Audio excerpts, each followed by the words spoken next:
Mesdames, Messieurs, amis internautes, bonjour, bienvenue à Espace littéraire. Laure Olgar Gandjou, ex-médiateur de la République du Gabon, est notre invitée du jour. Avec elle, nous parlerons bien entendu de Instant de vie, Omar Bongo, Les miens et le monde, un ouvrage de 242 pages paru aux éditions Talaba et officiellement présenté le 2 octobre dernier à Abidjan. Bonjour madame. Bonjour monsieur. Alors, votre vie, celle de votre famille et vos rencontres professionnelles occupent une place importante dans ce livre. Est-ce que vous pouvez brièvement revenir pour nous sur votre parcours professionnel de la Banque africaine de développement à vos fonctions de médiateur de la République au Gabon?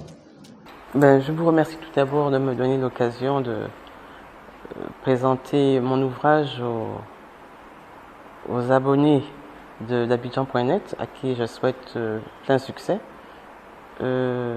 Concernant ma trajectoire Banque africaine de développement, médiateur de la République, il faut dire qu'il y a comme pratiquement une quarantaine d'années, oui je pense, si je calcule bien. Et à la fin de mes études secondaires, et universitaires d'ailleurs je devrais dire, j'ai postulé à la Banque africaine de développement et j'ai été recruté en 1978. Et j'étais donc au secrétariat général, j'étais d'abord traducteur et ensuite interprète à la Banque africaine de développement, où je me suis véritablement épanoui. Je suis resté 6 années, riche en expérience, surtout de la gouvernance africaine dans une institution en charge du financement du développement en Afrique. Et puis, il y a eu ici, entre-temps, 3 années après mon arrivée, il y a eu le sommet des pays de l'Alliance des pays producteurs de cacao. Et je me suis rendu à Yamoussoukro avec d'autres compatriotes pour saluer le président Bongo, que je connaissais comme les autres. C'était pour nous aussi un devoir d'aller saluer notre président de la République. Et comme je l'explique dans l'ouvrage, d'ailleurs pratiquement au tout début de l'ouvrage, quand nous nous sommes rendus à Yamoussoukro, nous n'avions pas rendez-vous, nous n'avions pas d'audience. Et par un heureux concours de circonstances, je dois dire, je rencontre un de vos confrères, déjà un de vos aînés dans la profession, qui recherchait un traducteur pour un dossier que le président Bongo venait de recevoir. Et puis il me demande si je peux pas l'aider. Bien évidemment, par devoir patriotique, et puis même, ça me faisait plaisir, j'ai rendu ce service. Et c'est comme ça que le président nous voit, nous rencontre, et me dit qu'il ne peut pas apprécier, il ne peut pas admettre que je sois à la Banque africaine de développement, même si je représente mon pays, mais il préférait que je travaille au Gabon, parce que je suis la fille de Paul Njenje Ngonjou, l'un des pères de l'indépendance, plusieurs fois président de l'Assemblée nationale et autres institutions constitutionnelles. Donc pour lui, il fallait que je sois au Gabon. J'avoue que je lui ai pas dit non, mais la lenteur des démarches pour mon retour ne m'a pas déplu non plus, puisque je me plaisais à Abidjan. Bon, finalement, je me suis retrouvé au Gabon, et puis j'ai occupé de suite les fonctions de conseiller adjoint aux affaires africaines et internationales. Et là, je dois dire que ça a été un challenge. Ça a été passionnant parce que on avait accès à des dossiers sur la diplomatie, sur les relations africaines, les relations internationales, les organisations internationales. Et donc des contacts, des rencontres. Et puis, c'était un peu l'Afrique dynamique. Et le rôle que jouait le président Omar Bongo Ondimba et le président Félix Houphouët-Boigny, dont il était le filleul politique, nous a permis d'être toujours sur le devant de la scène. Avec toutes les crises qu'il y avait en Afrique, le président Bongo était toujours parmi les médiateurs, les facilitateurs ou les personnes qui étaient sollicitées pour aider. En cela, je peux peut-être évoquer l'Afrique du Sud. Le président a été l'un des acteurs majeurs de la libération du président Nelson Mandela. D'ailleurs, le président Nelson Mandela a accordé sa première sortie d'Afrique du Sud au Gabon. Et lorsqu'il quitte ses fonctions, 5 ans après sa présidence, c'est au Gabon qu'il vient et qu'il rédige la première partie de ses mémoires pendant 15 jours. C'est pour dire, le président Bongo est intervenu au Congo-Brazzaville, connaissait les multiples crises qui ont secoué ce pays. Il est intervenu également en Angola,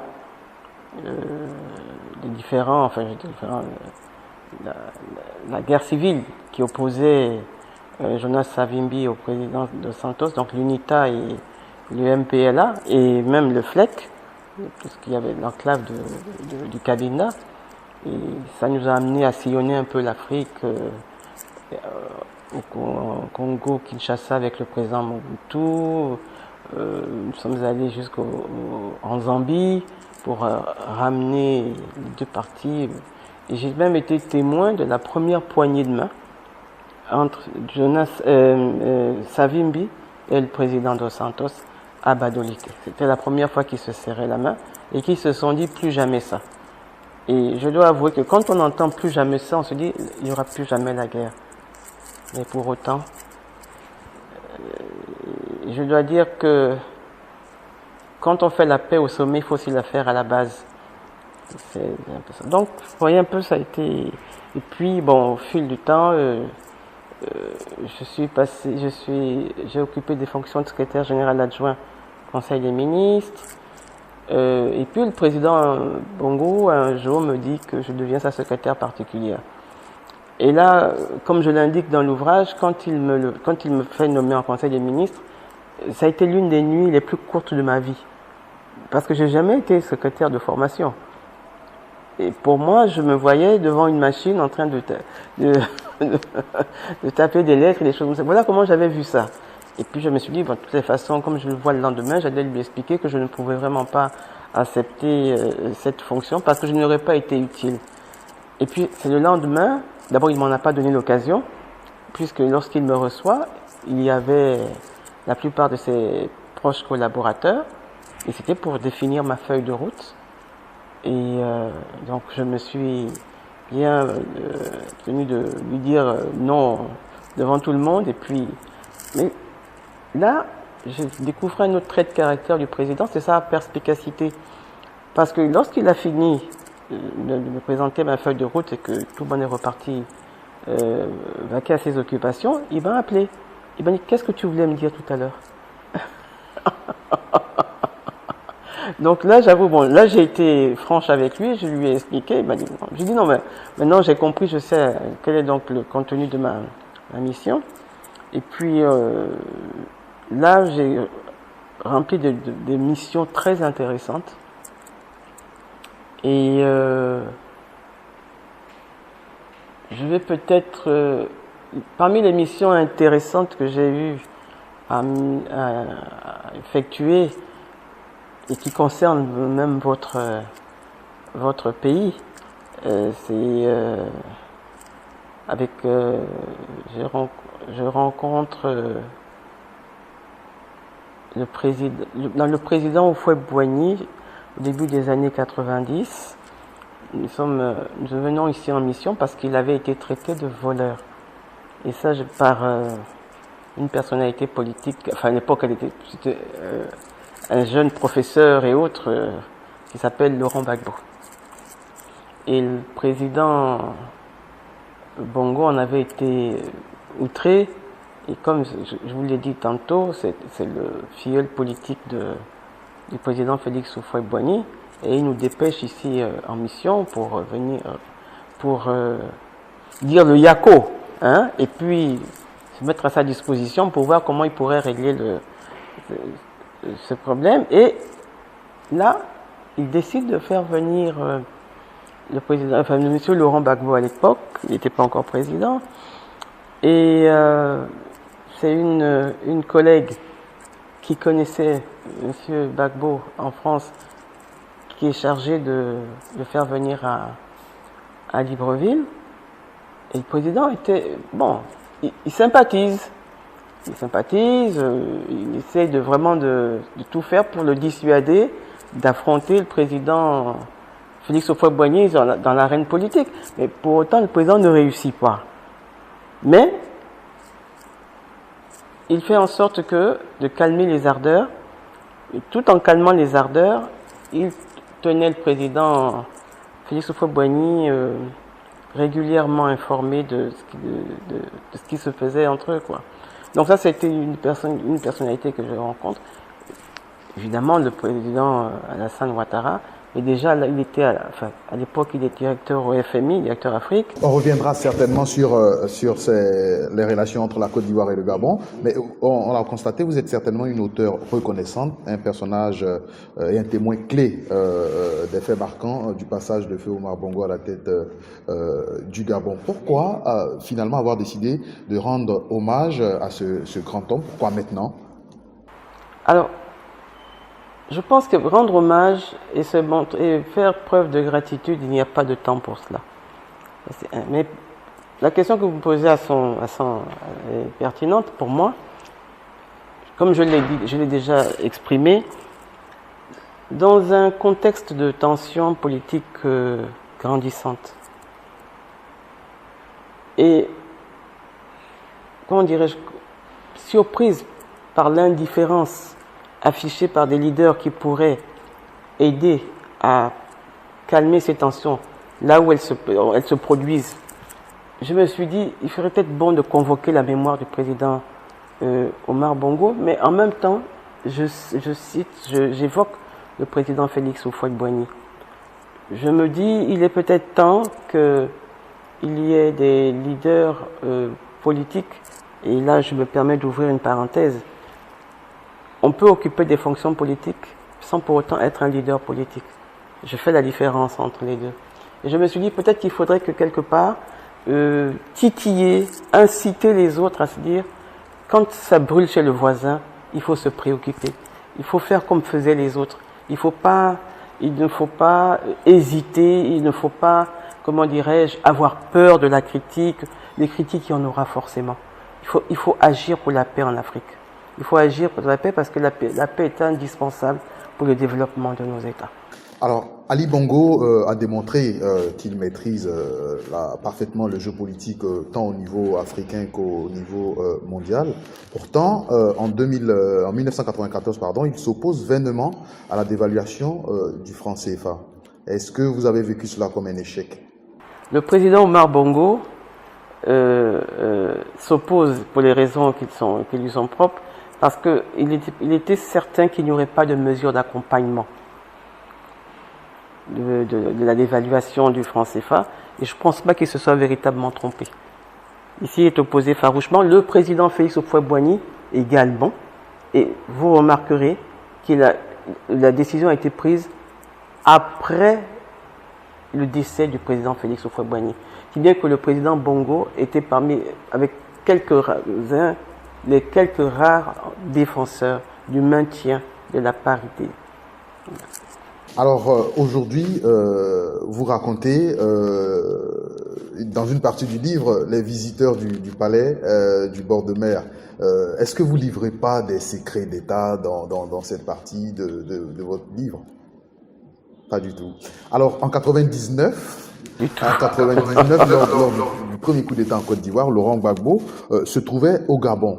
Est-ce qu'aujourd'hui, vous pouvez nous expliquer, en tant que proche d'Ali Bongo, d'Omar Bongo, qu'est-ce que Laurent Gbagbo faisait et si jamais vous l'avez rencontré pendant cette période?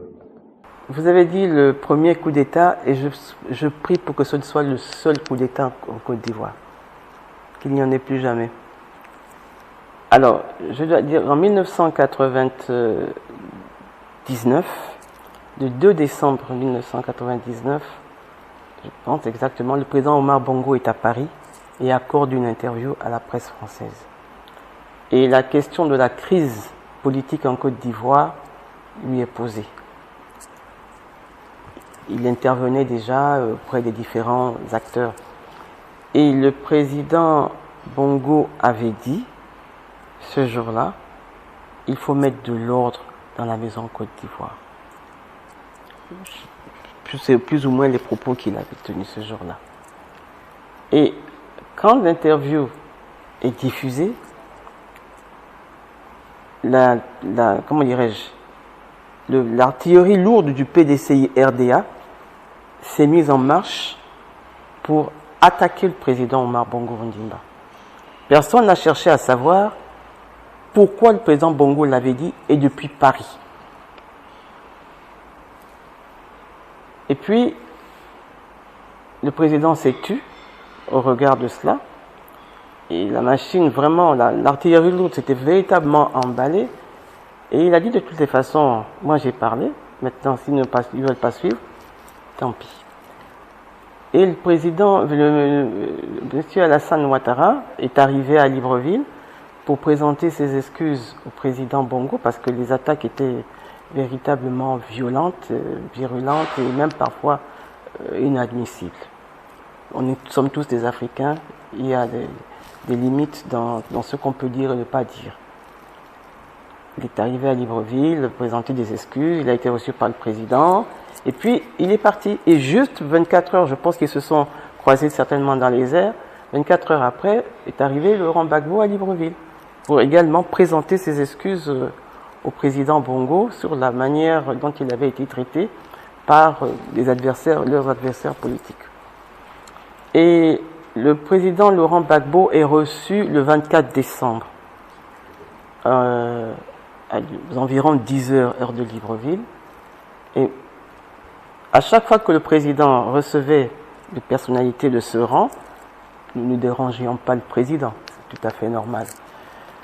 Et je reçois un appel téléphonique, un premier appel téléphonique m'informant de ce qu'il y avait un coup d'État en Côte d'Ivoire, à Abidjan. Ah, je note. Et puis quelques temps après, je reçois un deuxième coup de téléphone, toujours d'Abidjan, m'informant de la situation qui prévalait à Abidjan, donc ce coup d'État. Évidemment, je fais une note au président parce que je connais mon patron. Je ne pouvais pas lui dire de vive voix parce que je savais comment il allait réagir. J'arrive avec la note et je la lui donne. Il me dit, mais tu vois que je suis avec mon petit frère, pourquoi tu nous déranges? Je ne m'occupe même pas de ce qu'il me dit, je lui tends la note. Il en prend connaissance, il dit, ah, tiens Laurent, ça te concerne, lis. Et effectivement, c'est comme ça que le président Laurent Gbagbo apprend le coup d'État. Évidemment, j'en parle dans l'ouvrage, il s'exprime et tout, et il est question maintenant de rentrer à Abidjan parce que pour lui, il a même dit, ils ne vont pas partager le gâteau Côte d'Ivoire sans moi. Il dit parce que je sais, si c'est le général Guéhi, il l'a fait pour lui. Voilà ce qu'il dit. Et donc, nous sommes chargés de le faire revenir en Côte d'Ivoire, mais les frontières sont fermées. Je vous ai dit tout à l'heure que le président Bongo avait été vilipendé par le pouvoir d'Abidjan. Vous voyez difficilement comment nous aurions pu envoyer un avion, qui plus est, transportant une personnalité politique adverse à bord. Donc, le président Gbagbo a été déposé à Cotonou. Et c'est de Cotonou qu'il a regagné Abidjan. Vous nous avez expliqué tout à l'heure que le président Gbagbo et Omar Bongo ont sympathisé, bien entendu, mais cela n'a pas empêché Laurent Gbagbo de traiter Omar Bongo de rigolo pendant la période de la crise ivoirienne. Comment avez-vous vécu ou comment le président a vécu cette pique de la part de Laurent Gbagbo? Nous sommes à Brazzaville, d'ailleurs, quand l'information lui parvient, lorsque le président reçoit la coupure de presse parvenue par fax, je suis avec le président. Et d'ailleurs, la personne qui lui remet ce document, en le lui remettant, commente le document avant qu'il en ait pris connaissance, pour susciter une réaction certainement violente de la part du président.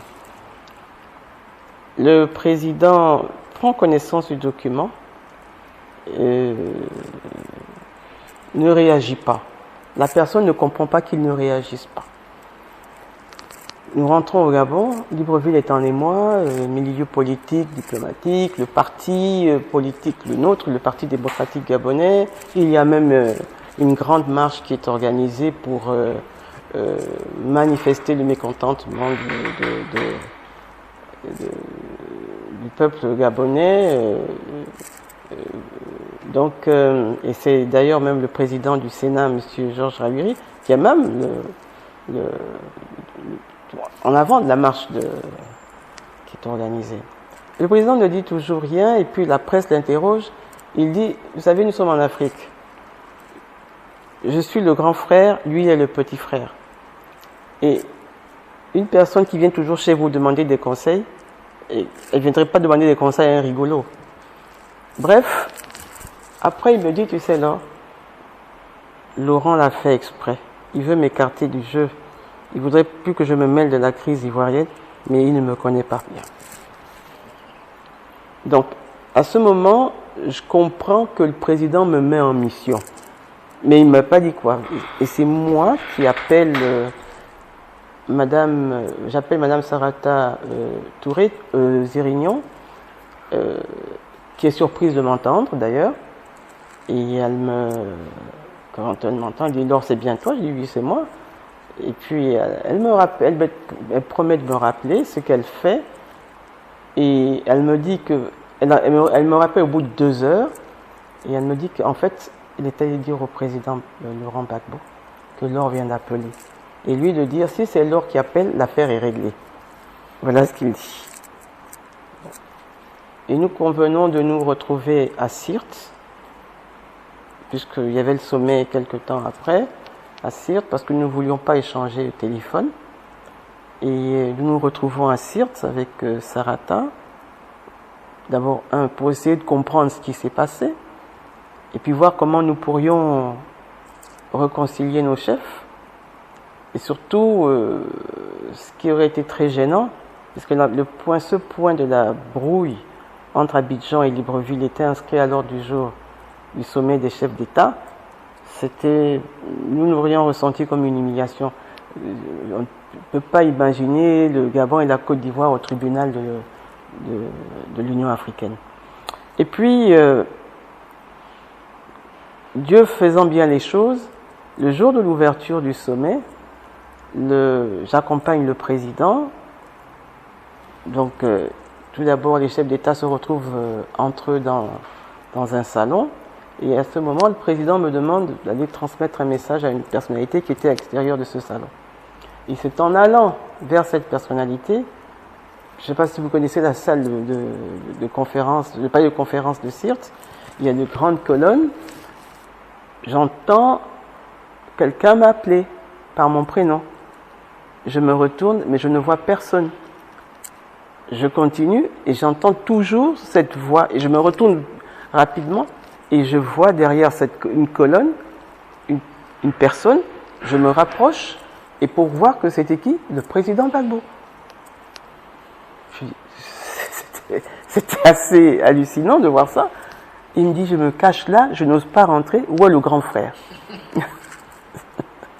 Et je ne sais pas non plus pourquoi, moi-même, je le prends par la main et je l'amène dans ce salon.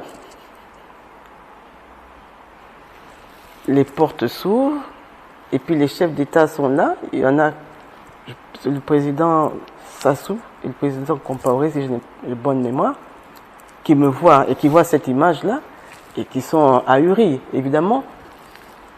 Le président Bongo, qui avait le dos tourné, en voyant cette surprise, se retourne par réflexe. Il me voit avec le président Gbagbo. Moi, quand je vois ça, je les mets ensemble et je disparais.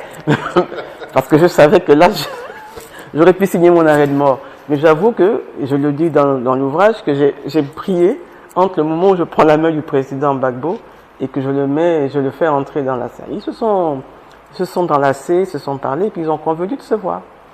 Et après l'ouverture, le président Bongo, le président Gbagbo, Sarata et moi, les 2 aides de camp, nous sommes rendus dans une salle.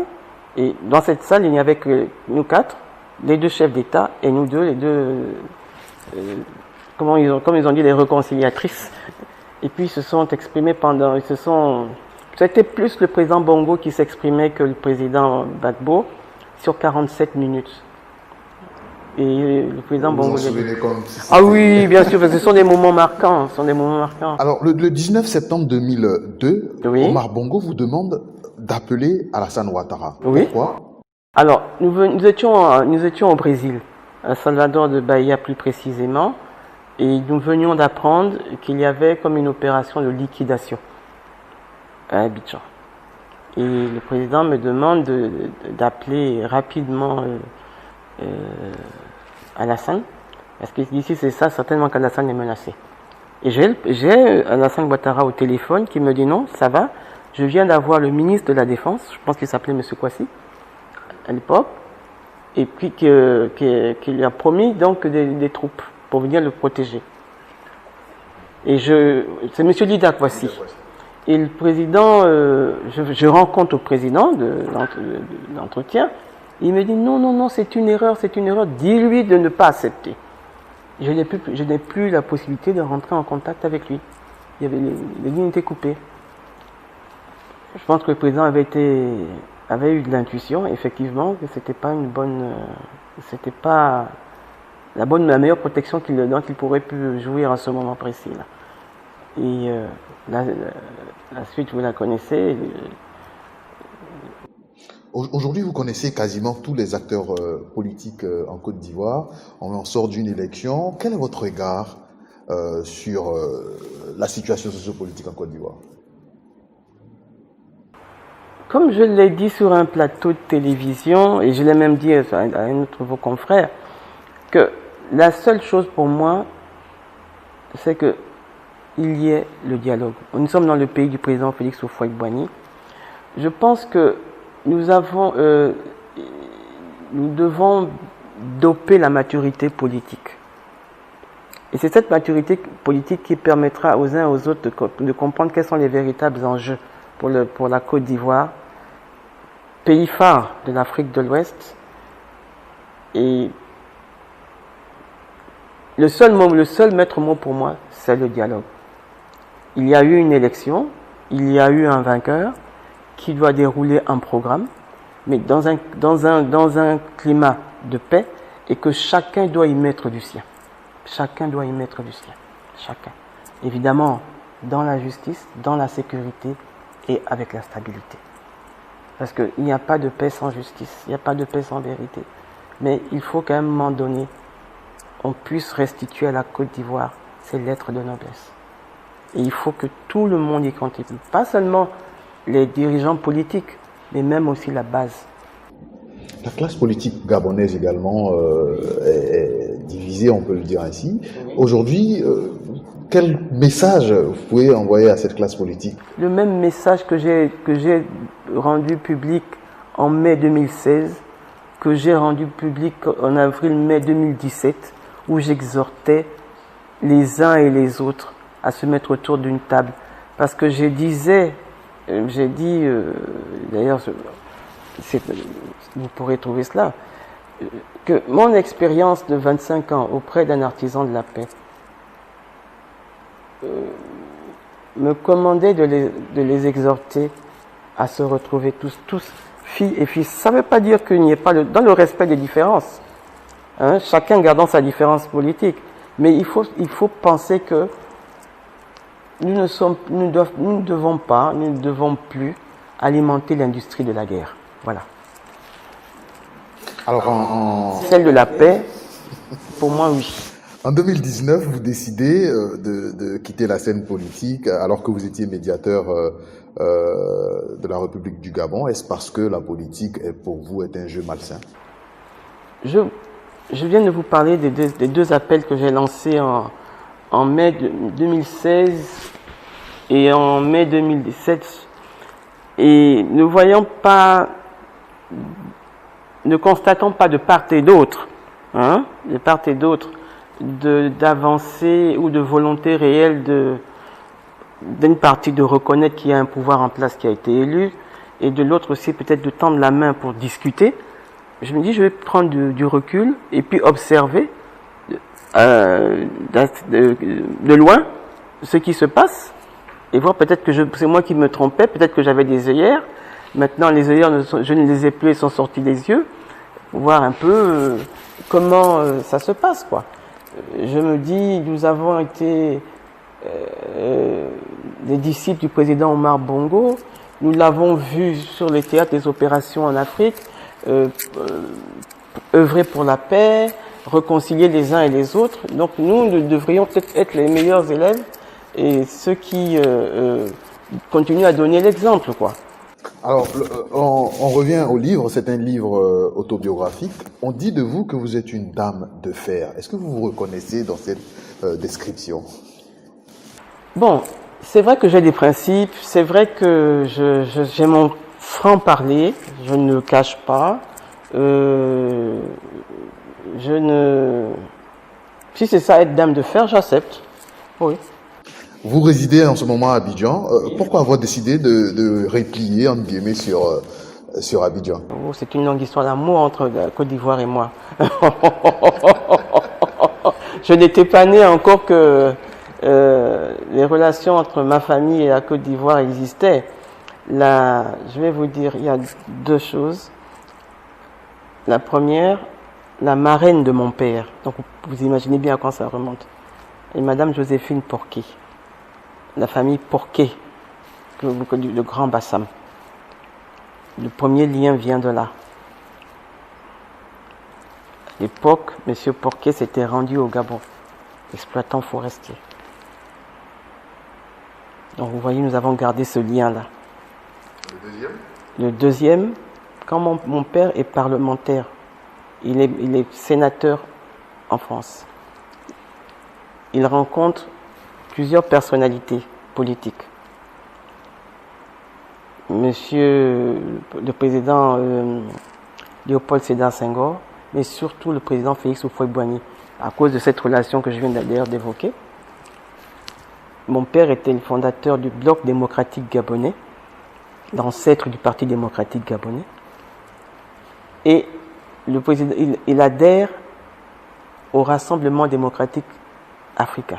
C'est ainsi que le Bloc démocratique gabonais devient le BDG-RDA. Et il se noue une relation de fraternité, d'amitié avec le président Félix Houphouët-Boigny. Ensuite, même si c'est pas la même chose, mais avec le président Léopold Sédar Senghor, parce que l'épouse, Madame Colette Senghor, était la secrétaire de mon père. Vous voyez, mais j'ai pas choisi le Sénégal, j'ai choisi la Côte d'Ivoire. Donc je suis venu souvent en Côte d'Ivoire, même élève, étudiante, et puis j'ai commencé à travailler en Côte d'Ivoire. Donc c'est pas étonnant que je revienne en Côte d'Ivoire. Nous avons eu beaucoup de plaisir à vous recevoir dans Espace Littéraire pour parler bien entendu de votre œuvre Instant de vie. Si vous devez nous donner une citation de Omar Bongo qui vous a marqué pour terminer cet entretien. Une citation du président Omar Bongo: quand un Gabonais va à la chasse, c'est tout le village qui mange le gibier. La notion de partage. C'est sur cette très belle citation, mesdames, messieurs, amis internautes, que nous allons vous dire au revoir. Merci de nous avoir suivis. On vous invite à vous procurer donc ce roman intéressant, cet ouvrage intéressant, Instant de vie, préfacé par Abdou Diouf et Denise Epoté. Que je remercie sincèrement.